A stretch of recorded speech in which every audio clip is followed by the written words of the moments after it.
은혜와시 하나님 말씀은 요한복음 12장 4절로 8절까지입니다. 너무나 타산적인 가룟 유다에 대해서 오늘 말씀을 나누려고 합니다. 제자들이 모두가 능력이 있었던 건 아닌 것 같습니다. 그 중에 가룟 유다는 제 생각입니다만 둘씩 보낼 적에 물론 같이 가기도 했지만 능력이 없었던 자처럼 전 보여집니다. 왜냐하면 가룟 유다는 돈꾀를 맡았던 걸 보게 되면 다른 사람들은 능력과 이적과 표적을 행할 때에 가룟 유다는 돈꾀를 맡았던 그런 모습이 보여집니다. 예수의 제자 중에 대부분 사람들은 갈릴리 사람들이에요. 그래서 자기의 생업을 가지고 있습니다. 생업을 가지고 있어서 자기 나름대로의 개인 사업을 가지고 있었던, 지금 이야기로 말하면 개인 사업을 가지고 있는 사람들입니다. 갈릴리 바다에 배를 띄울 정도면 지금도 배값을 한번 알아봤어요. 그랬더니 2톤짜리인가 1톤짜리가 1억이 넘더라고요. 그리고 3톤에서 5톤 가면 보통 3억에서 5억 정도 가더라고요. 배 하나를 갖고 있는, 바다에 나가서 조업할 수 있는 배를 보니까요. 썩어서 그 배가 파손되는 배의 번호판, 배의 번호판 그 판 하나가 그렇게 비싸다고 그러거든요. 그래서 어떻게 했냐면 신규는 안 내주고 옛날 폐선하는 그 배를 사서 달아야 되는데 그게 1억에서 한 3억, 5억까지 간다고 얘기를 합니다. 지금으로 말하면 그 정도도 큰 기업을 갖고 있는 자입니다. 근데요, 그때 당시에 자기 배를 가지고 있고 그렇게 할 수 있을 정도로 하면 대단히 큰 기업을 가진 자라고 전 생각을 합니다. 예수를 만나서 그 갈릴리 사람들이 감동을 받고 나를 따르라, 사람 낚는 어부가 되리라고 하는 하나님의 음성을 거부할 수 있는 능력이 없어져 버려요. 그러니까 배와 부모와 그 그물을 놔두고 어떤 힘에 의해서 따라가는 겁니다. 근데 얼마나 갈등이 있었겠어요. 예수 따라가려면요, 항상 리스크가 있어요. 손해보는 것들이 있어요. 세상 걸 놔야 되거든요. 베드로도요. 이 주님의 11제자들, 가룟 유다 빼고요, 11제자들은 자기의 직업을 버려야 돼요. 마태 같은 경우는 뭐냐면 세관원이라고, 지금으로 말하면 뭐냐면 관세청이 있는 사람이라고요. 그 좋은 직업을 버리고 예수를 쫓는다는 거 쉬운 것 아닙니다. 예수를 만나고 그 말씀을 듣고 감동을 받습니다. 큰 감동을 받습니다. 예수님의 부르심에 거절할 수 없는 충격과 두려움, 이건 듣지 않으면 안 될 것 같은, 듣지 않으면 내가 죽을 것 같은 주의 부르심에 그들은 즉시 행동을 합니다. 거역할 수 없는 위험에 압도돼서, 거역할 수 없는 그 명령 앞에 거부할 수 없기에 부추가 배를 버려두고 예수를 쫓습니다. 기존에 있던 생업들 다 포기합니다. 얼마나 많은 머릿속에서 회전이 됐을까요? 예수를 따라가면서, 야, 이거 두고 가면 아내와 자식들 어떡하지? 우리 아버지 늙었는데 어떡하지? 이 생업은 돌아갈까? 생각이 어떻게 먹고 살지? 돌아가지 않았을까요? 다른 생업을 찾아 나온 것이 아니라 오직 예수의 명령에 순종하고 따라온 자들입니다. 근데요, 11제자들은 자기 생업을 포기하고 나온 자들이나 가룟 유다는요, 달랐던 것 같아요. 유일하게 12제자 중에 자기 직업이 없던 자가 가룟 유다입니다. 갈릴리로부터 좀 먼 지방에 있었거든요. 예루살렘 남쪽의 작은 마을이라고 이제 가롯이라는 지역입니다. 예루살렘에서 남쪽으로 한 29km, 지금 29km는 얼마 안 되는 겁니다만 옛날 29km면 하루길입니다. 근데 그 길을, 그리고 예루살렘과 베들레헴 가운데 위치해 있어서 항상 그렇게 가려면, 예루살렘에서 베들레헴을 가려면 그 지역을 거쳐서 베르셀렘으로 가고 항상 그 중간 지역이 그 가롯이라는 지역입니다. 그래서 뚜렷한 직업이 유일하게 없던 자가 누구냐면 가룟 유다입니다. 직업이 없게 떠돌아다닙니다. 사실은 직업을 찾아다녔던 사람인 것 같아요. 갈릴리에서 예수를 만나 그 말씀을 듣습니다. 말씀을 듣는 순간에 너무나 큰 감명을 받고 그 부르심의 제자가 되면 12제자의 반열에 들어갑니다. 예수는 어떠한 죽음으로 죽을 것에 대해서 미리 알고 계셨어요. 그리고 가룟 유다에게 계속 이야기를 합니다. 어떤 사람이 자기를 십자가에 달도록 사람들에게 내어줄 것인지 계속 끝없이 얘기를 합니다. 시편 41편 9절에 보면 이렇게 말합니다. 나의 신뢰하는 바 내 떡을 먹던 나의 가까운 친구도 나를 대적하여 나의 발꿈치를 들었나이다 라고 하며 시편에 미리 예언을 해놓습니다. 마가복음 14장 18절에도 다 앉아 먹을 때 예수께서 가라사대 내가 진실로 너에게 이르노니 너희 중에 한 사람 곧 나와 함께 먹는 자가 나를 팔리라 하신대 라고 하시며 예수님께서 그렇게 예언을 하십니다. 예수를 팔자로 하나님이 가룟 유다를 선택했다는 뜻이 아니라 예수를 팔자가 가룟 유다라는 것을 하나님이 아신 거예요. 예수가 아신 거예요. 누가복음 22장 22절에 인자는 이미 작정된 대로 가거니와 그를 파는 자는 그 사람에게 화가 있다라고 선언을 하십니다.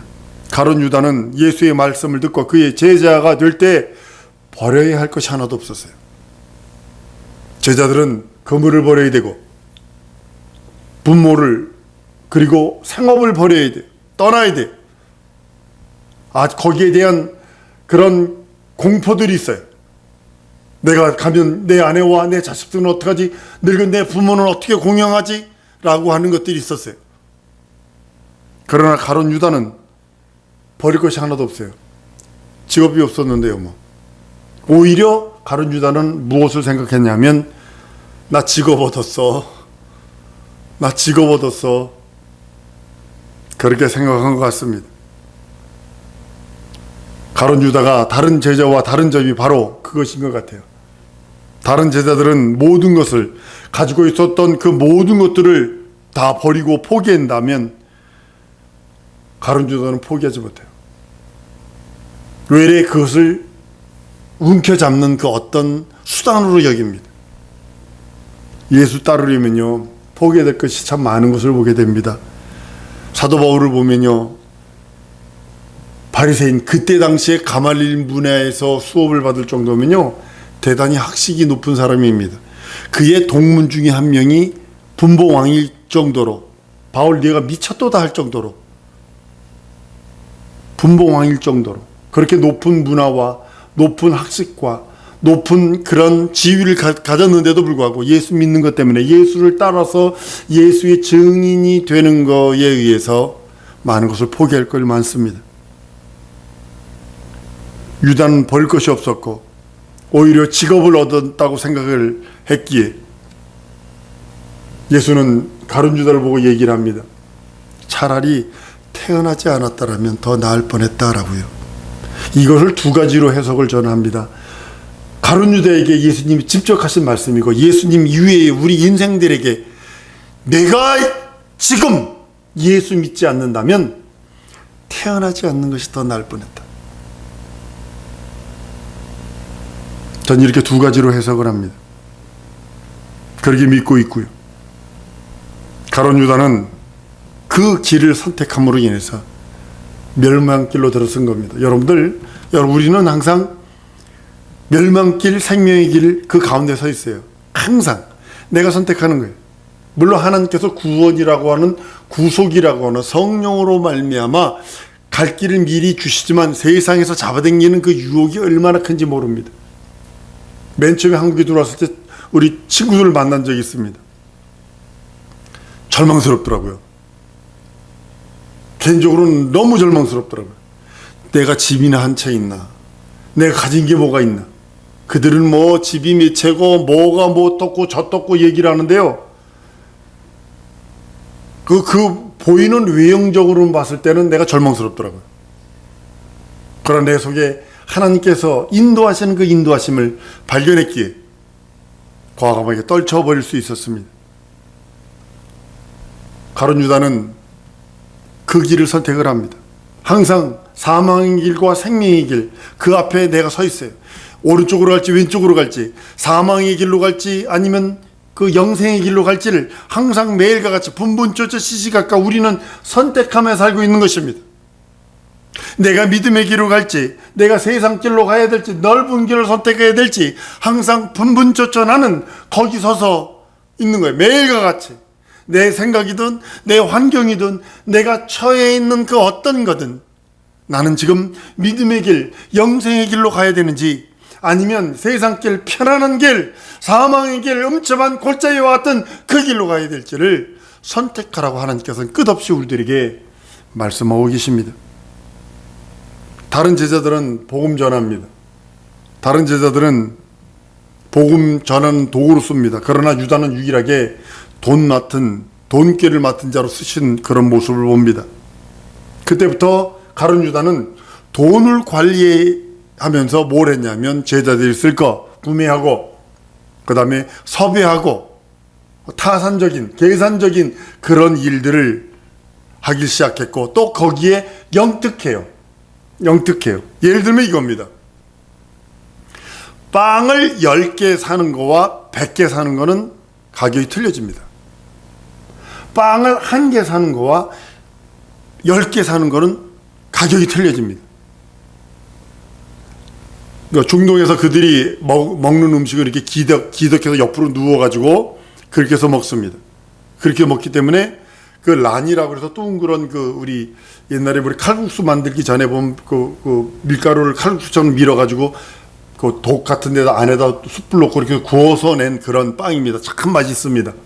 거기나 이제 카레 같은 거 묻혀 먹으면 진짜 맛있습니다. 그걸 하나 살 때와 10개 살 때와 50개 살 때는요, 가격이 틀려집니다. 근데 하나에 100원짜리를 10개 사면 하나에 90원에 살 수 있다는 거죠. 그런 식으로 떨어지는 그것을 나머지 돈, 계산하고 나머지 돈을 자기가 챙기는 거예요. 섭외하는 거. 그런 거 해야지 타산적이고 영특했던 그런 모습을 봅니다. 그때마다 제자들의 쓸 것과 예수님이 쓸 것을 위해서 자주 시장에 나가서 이제 물건을 구입하게 되고 사람들을 만나죠. 그러면서 두 가지를 했을 것입니다. 예수님에 대한 자랑도 했을 거. 우리 스승님이 오병이어도 했어. 너 알아? 꼬마애가 막 이렇게 했는데 5,000명이 먹고야 12바구니 남았어요. 그 자랑도 했을 것이고 대화 중에 근데 내가 제자요. 내가 이 회계를 맡은 제자구만. 자기 자랑을 했을 것입니다.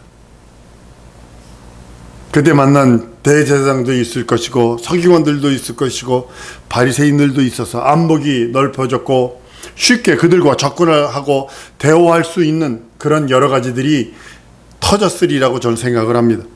더 나아가서는 그들과 의논까지 하며 이야기했을 것입니다. 반드시 가룟 유다가 초기에는 예수를 배반할 생각은 없었던 것 같아요. 근데 하는 일들 잘 보니까 예수가 하는 일들을 바라보는 게 틀린 게 하나도 없거든. 그런데 그 탁월한 영특한 그 머리 가지고 뭐냐면 세상 법정에서 예수가 무죄한 자요, 예수가 의로운 자라는 것을 드러내기를 원했던 그런 모습이 그의 고백 속에 들어 있습니다. 가룟 유다는 인간성과 성품이 그를 수렁으로 몰아치게 합니다.